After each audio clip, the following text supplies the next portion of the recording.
صلی اللہ علیہ وسلم۔ ایک ہری پگڑی کے مولانا نے کہا کہ مولانا لوگوں نے کیا کیا؟ ایک مولانا بول رہا تھا کیا کیا؟ جو کچھ کیا ہے مولانا الیاس نے کیا ہے۔ میں نے کہا شرم نہیں آتی تم کو؟ کیا الیاس قادری نے مولانا بنایا؟ کتنے مولانا بنایا؟ الیاس قادری تو ایک آدمی کو بھی ملا نہیں بنانے پر قادر ہے۔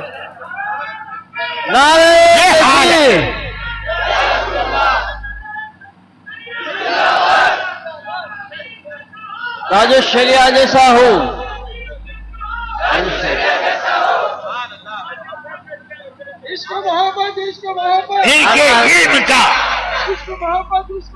ان کے علم کی شان اتنی نرالی، اتنی اونچی ہے کہ ایک مرتبہ میں اور مفتی شریف الحق صاحب علیہ الرحمہ دونوں کراچی گئے۔ ان کو پتا چلا کہ یہ دونوں آئے ہوئے ہیں تو 3 بجے رات میں زیارت کے لیے تشریف لائے۔ ان کا یہی طریقہ ہے، کسی سے ملنے جائیں گے تو کوئی دیکھ نہ سکے کہ ارے کسی عالم سے ملنے گئے۔ ہاں ٹھیک نقب لگانے کے وقت ان کو ملاقات کا شوق ہوتا۔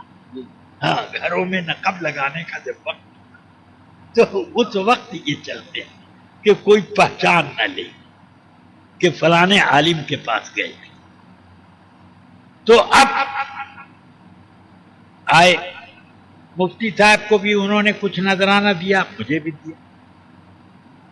تو میں نے لے کر یوں رکھا اور پھر میں نے کہا لیجیے، میں نے قبول کیا، یہ اب آپ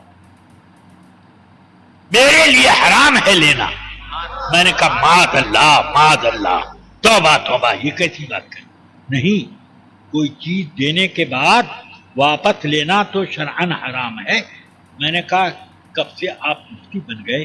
یہ حضرت مفتی بیٹھے ہوئے ہیں، یہ مفتی صاحب بیٹھے ہیں، آپ کیوں فتویٰ دیتے ہیں؟ ایسا فتویٰ آپ کو دینے کا حق کیا ہے؟ کیوں حضرت؟ اب مفتی شریف الحق صاحب سے کہتے ہیں کیوں حضرت یہ لینا مجھے جائز ہے؟ کہاں بالکل جائز ہے، کوئی قباحت نہیں، علامہ بالکل صحیح کہہ رہے ہیں۔ تو اب اتنا بڑا علم کا سمندر ہے یہ، مگر کیا کیجئے گا کہ سمندر رہ گیا، پانی سوکھ گیا۔ سبحان اللہ۔ حضور محدث کبیر، حضور محدث کبیر، نائب قاضی اسلام، ممتاز الفقہا، شہزادہ جز الشریعہ، زندہ باد۔ اور بھی بہت سے، مکہ مکرمہ میں بھی ملاقات ہوئی۔ اب وہ آئے ملنے کے لیے، ٹھیک 3:30 بجے آئے، میں سویا ہوا تھا۔ ایک آدمی نے میری ٹانگ ہلائی، میں نے کہا کیا بات ہے؟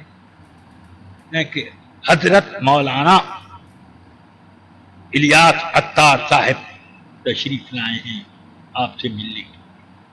میں نے کہا ٹھیک ہے، ان کو ادھر بیٹھو، میں آتا ہوں۔ تو میں اٹھا، سوچا کہ اب آدھے گھنٹے میں صبح صادق طلوع ہو جائے گی، چلو کوئی بات نہیں۔ اب وہ میں نے اطمینان سے مسواک کرتا رہا، غسل خانے میں بیٹھ کے وضو وغیرہ کیا، پھر آیا۔ میں نے کہا کہاں ہے مولانا، بلاؤ، تو آئے، مصافحہ وغیرہ ہوا۔ پھر صبح صادق ہو گئی، میں نے کہا کہ آپ تو وہاں نہ جائیں گے پڑھنے، میں تو یہیں پڑھتا ہوں۔ کہ نہیں، میں آج آپ ہی کے پیچھے پڑھوں۔ ٹھیک ہے، ٹھیک، کوئی بات نہیں۔ تو اب ہم لوگوں نے نماز پڑھی، میرے ساتھ 6 آدمی تھے، وہ بھی شریک تھے، اور یہ بھی اپنے 3 آدمیوں کے ساتھ شریک ہوئے، ہو گئی۔ اس کے بعد وظیفے وغیرہ سے فارغ ہونے کے بعد اب وہ فرماتے ہیں کہ آپ مجھے کچھ نصیحت کر دی۔ میں نے کہا میں نصیحتیں تو نہیں کر پاتا ہوں، خود نصیحت کا محتاج ہوں، مگر آپ نے تقاضا کر دیا ہے تو صرف 3 باتیں میں عرض کروں۔ نمبر 1، میں نے سنا ہے کہ ان وہابڑوں کے پیچھے نماز کے لیے آپ کھڑے ہو جاتے ہیں۔ یہ کیا بات ہے؟ کہ ہاں اس رمضان تک یہ ہوتا تھا، مگر رمضان میں مولانا مفتی عبدالحلیم صاحب میرے ساتھ تھے، انہوں نے دیکھا مجھ کو تو کہا ان کے پیچھے نماز نہیں ہوتی ہے، تو اس لیے میں نے چھوڑ دیا۔ اس کے پہلے پڑھتے، میں نے کہا خیر چھوڑ دیا، اچھا کیا، جتنا پڑھا ہے وہ سب یاد آ گیا، سب بے نمازی والی ہے، وہ بے نمازی والی نمازی، ہاں اٹھک بیٹھک ہے، تو مگر کیا کروں، کبھی کبھی مجبوری ہو جاتی ہے۔ میں کہا کیا مجبوری؟ تو یہ دیکھیے نا، کل ہی گیا تھا میں طواف کرنے، تو ان کی جماعت کھڑی ہو گئی، میں طواف چھوڑ کر کے بھاگا، مگر پھنس گیا، تو اب بیماروں کی طرح آلتی پالتی کر کے بیٹھ گیا اور اشارے سے رکوع سجدے کی کیفیت بناتا رہا۔ میں نے کہا کہ ٹھیک، ایک بات مجھے بتائیے کہ جو آپ کو بیمار نہیں جانتا، وہ لوگ کیا سمجھ رہے ہوں گے کہ یا تو یہ کوئی اناڑی جنگلی نماز پڑھ رہا ہے، اور یا یہ بالکل معذور لنگڑا لولا لنجا آدمی، دو میں سے ایک ہی تو سمجھے گا۔ ہاں یہ بات تو ہے، تو میں نے کہا کہ ایسا کام کیا کروں، اب مجبوری تھی نا، طواف کے لیے میں گیا تھا، میں نے کہا طواف کا شوق آپ ہی کو ہے، مجھے نہیں ہے، میں بھی طواف کو جاتا ہوں، مگر میں اوقات دیکھ کر جاتا ہوں تاکہ اپنی اوقات نہ بگڑے۔ سبحان اللہ، سبحان اللہ، زندہ باد، زندہ باد۔ ان کی فجر کی نماز کے بعد گیا، اب کون سی اقامت ہونے والی ہے؟ اسی طرح میں ظہر کی نماز کے بعد پہنچ گیا، کبھی اور اکثر تو میں یہ کرتا ہوں کہ 10 بجے رات کو جاتا ہوں، 1 بجے تک جو کچھ ہوتا ہے میں کرتا ہوں۔ میں نے کہا کہ ایک نفلی طواف کے لیے ایک اتنا بڑا گناہ کہ جس میں ایمان بھی خطرے میں پڑے، یہ مناسب نہیں تھا۔ اچھا ٹھیک ہے، اب آئندہ سے میں احتیاط کروں۔ میں نے کہا احتیاط کروں گا نہیں، کرنا پڑے گا۔ ہاں، میں نے کہا نمبر 2 یہ کہ آپ کی جماعت میں جو داخل ہو جاتا ہے وہ دنیا بھر کے علماء سے بے نیاز، بلکہ ان کا مخالف کیوں ہو جاتا ہے؟ نہیں، ارے نکالو تو اپنے جب لیے ہوئے کہ نہیں۔ علماء کے فضائل اتنا بڑا ایک کارڈ تھا جس میں 8-10 حدیثیں لکھی تھی علماء کے فضائل کی، اتنے باریک قلم سے کہ مجھے بھی اسے بہت غور سے پڑھنے میں آیا۔ تو انہوں نے کہا میں نے یہ علماء کے فضائل 1,25,000 کی تعداد میں چھپوا کر تقسیم کرایا ہے۔ اب اس کے بعد بھی اگر لوگ علماء سے وابستہ نہیں ہوتے تو اس میں میرا کیا؟ میں نے کہا کہ نمبر 1 تو یہ کہ مجھے یہ سمجھ میں نہیں آتا کہ ایک آدمی سر کھلا گھومتا تھا بلبلی جھاڑے اور آپ کی تنظیم سے متعلق ہوا اور ہری پگڑی چپک گئی. اب وہ کبھی بھی ہلتی نہیں. یہ مجھے سمجھ میں نہیں آتا کہ جو آدمی ہری پگڑی چپکا سکتا ہے تو وہ عالم سے کا متعلق کیوں نہیں بنا سکتا. میں یہ نہیں کہہ رہا ہوں کہ دنیا بھر کے سارے عالم کی اتباع واجب ہے، بلکہ جو علماء صاحب کردار و عمل ان سے کیوں یہ کٹے ہوئے، ان سے کیوں، ان سے تو وابستہ رہنا چاہیے. نہیں، میں نے کہا سنیے ابھی بات میری پوری نہیں. دوسری بات یہ کہ آپ نے 1.25 لاکھ چھاپا. میں کہتا ہوں 1.25 لاکھ کیوں چھاپا؟ آپ نے اپنے اجتماع پاک کے پوسٹر کے برابر 100 کیوں نہیں چھاپا تاکہ وہ موٹے حروف میں ہر آدمی پڑھتا اور یہ جو دیکھے گا موڑ کر کے تعویذ نہ بنا کے پہن لے گا کہ یہ حضرت کا تبرک ہے گلے میں پہننے کے لیے. یہ پڑھنے کے لیے نہیں ہے، یہ تبرک شریف ہے. میں نے کہا یہ آپ کے اوپر ذمہ داری ہے اور اگر یہ ذمہ داری ادا نہیں کرتے تو یوم الحساب میں اللہ کے سامنے آپ کے خلاف استغاثہ کروں. اب تیسری بات جو آخری ہے، میں نے کہا دین کے ثبوت کے لیے اور سنیت کے استحکام کے لیے قرآن اور حدیث میں بڑی بڑی مضبوط دلیلیں موجود ہیں حقانیت کے ثبوت، مگر عجیب و غریب معاملہ ہے کہ حقانیت کے ثبوت کی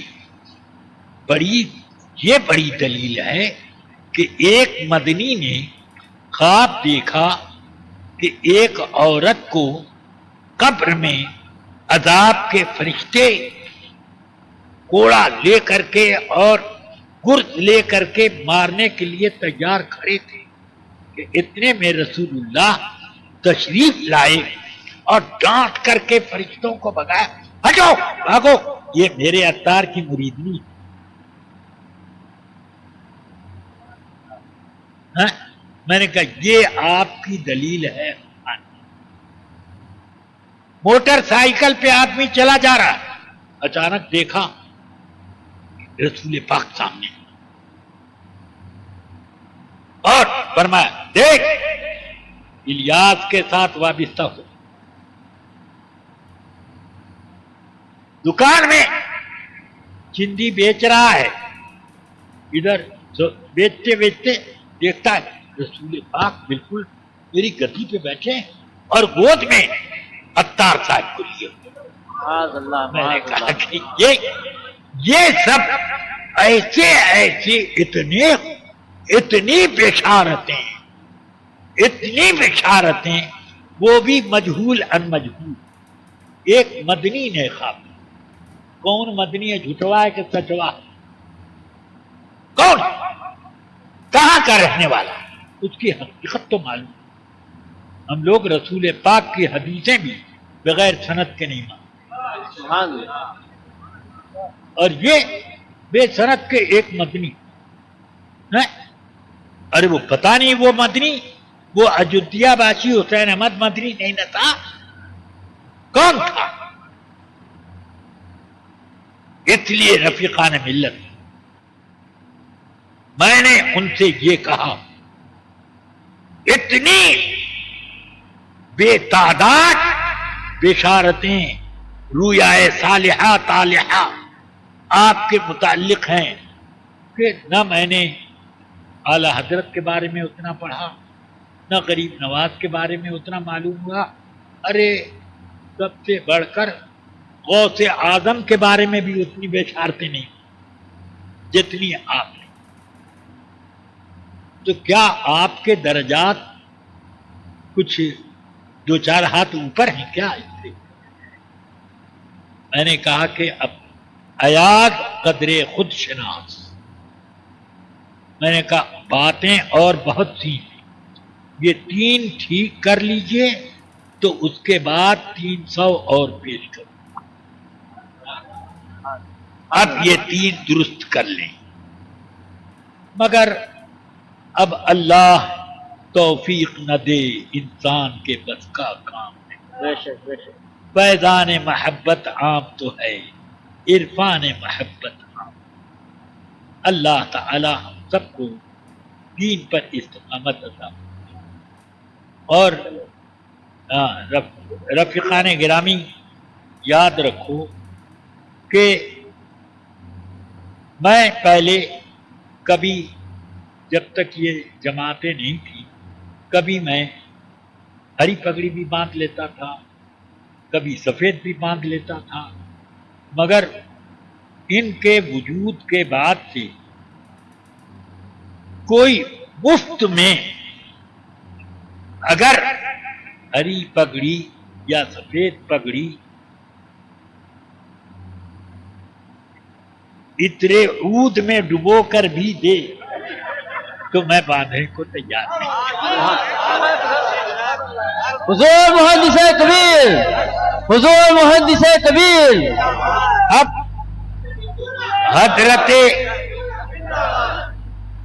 حضرت سیدی علامہ اظہری صاحب مدد اللہ العالی سے یہ مرید بھی ہیں اور ان سے ہی خلافت ان کو ملی تھی، اور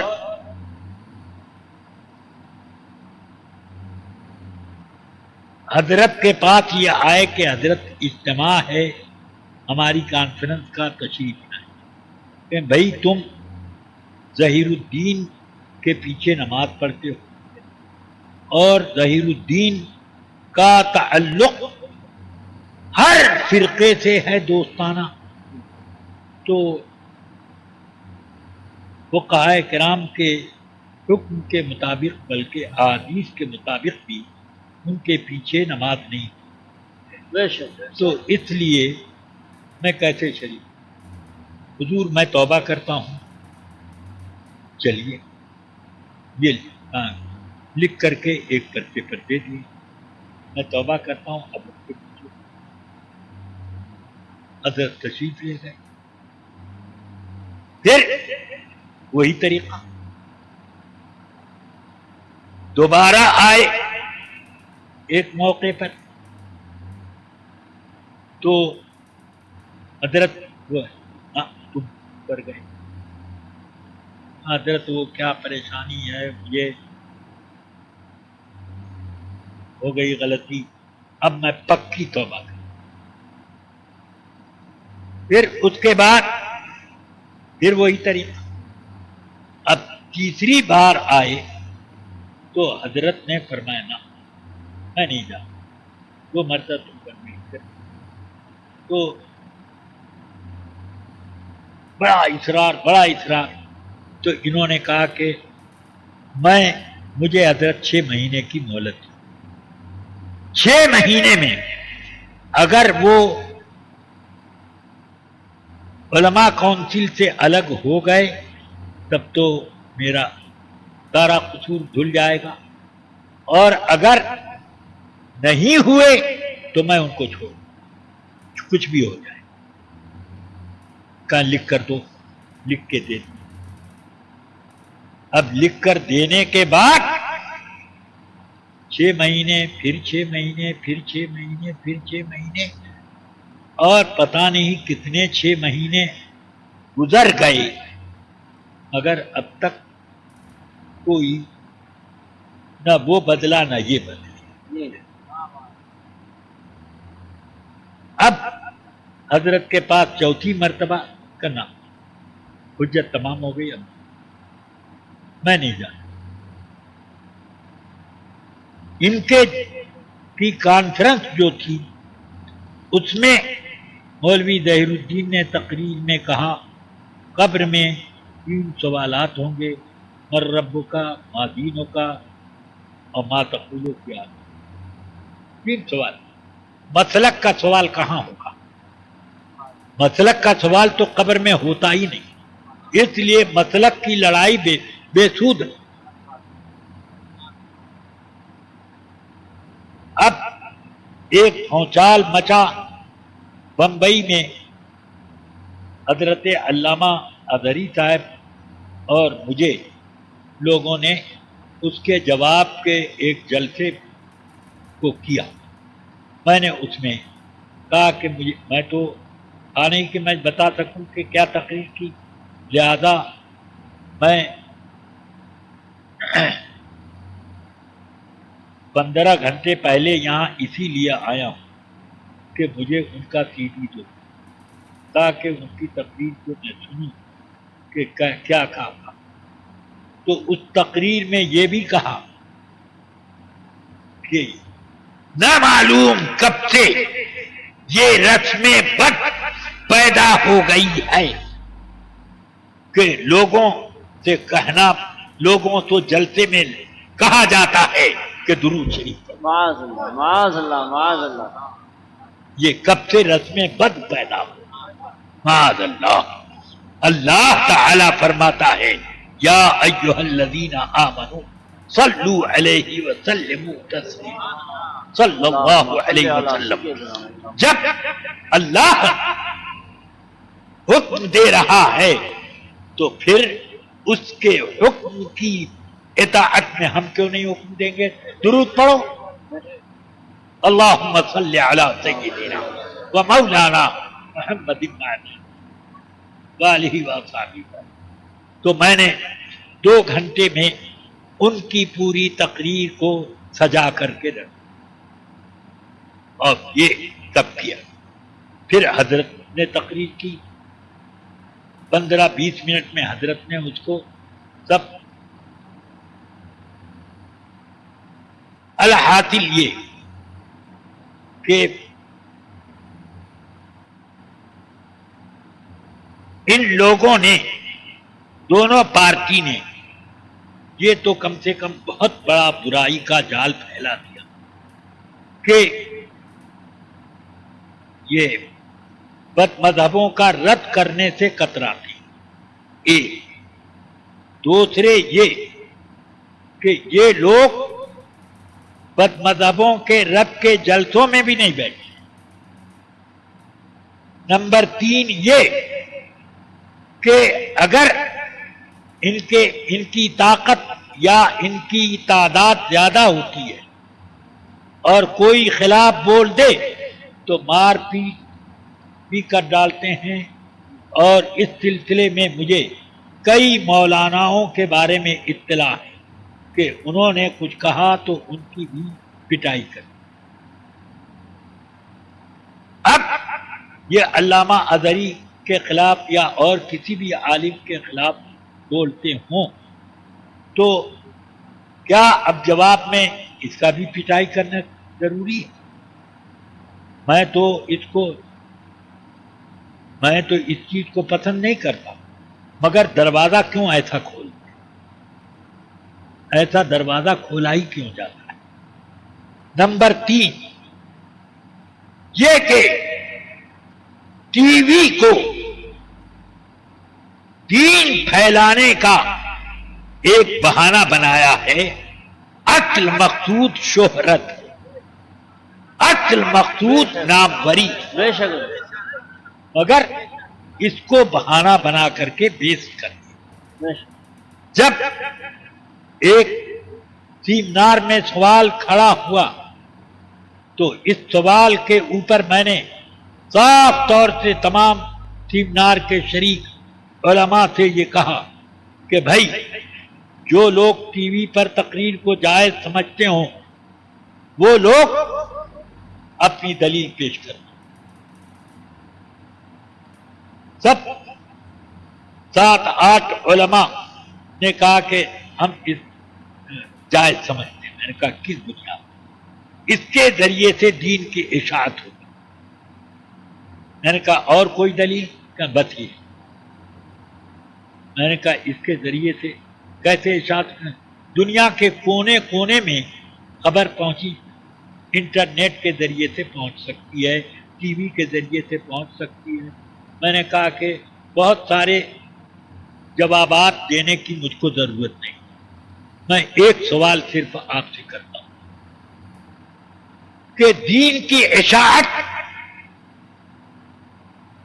ریڈیو پر ہو یا ٹی وی پر ہو یا انٹرنیٹ پر ہو، آواز سے ہوئی یا یہ کھوپڑے شریف سے ہوئی؟ سبحان اللہ سبحان اللہ. یہ بتاؤ کس چیز سے ہوئی؟ آواز سے ہوئی تو اس کھوپڑے شریف کی ضرورت کیا تھی؟ جی جی جی. اگر اس سے ہوئی تو آپ گنگے بیٹھ کر کے بیٹھے رہے، اس میں اپنا فوٹو گھماتے جائیں، بس گونگے بیٹھ جائیے، کیونکہ یہی مبلغ اعظم ہے نا۔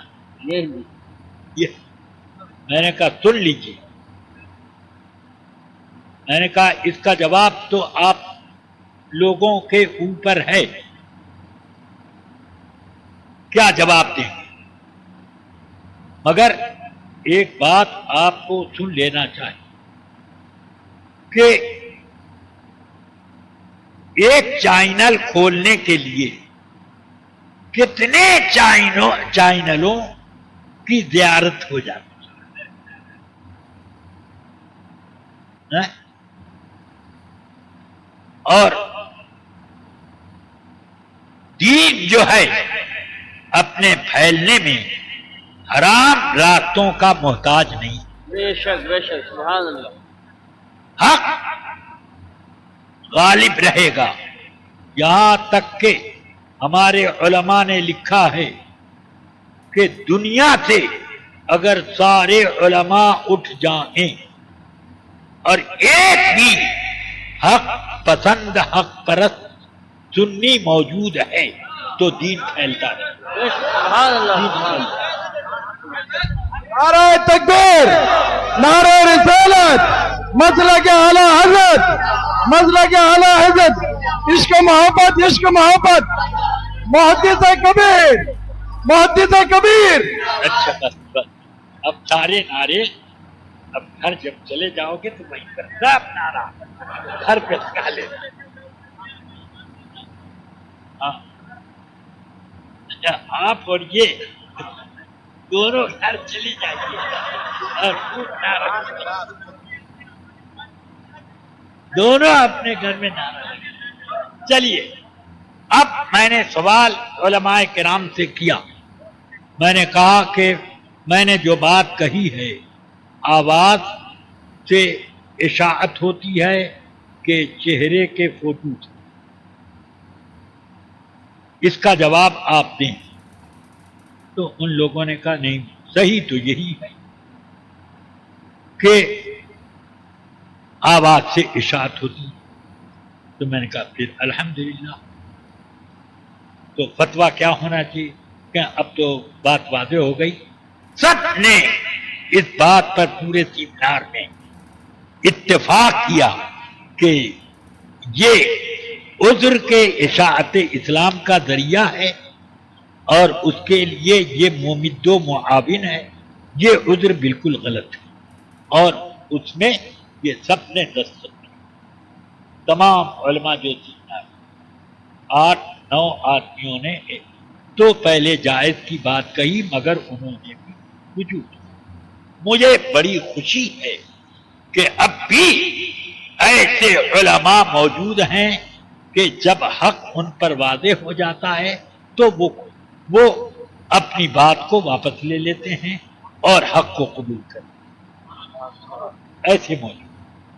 مگر جو قبول نہ کریں، واپس نہ آئیں، اللہ واخر دعوانا الحمدللہ.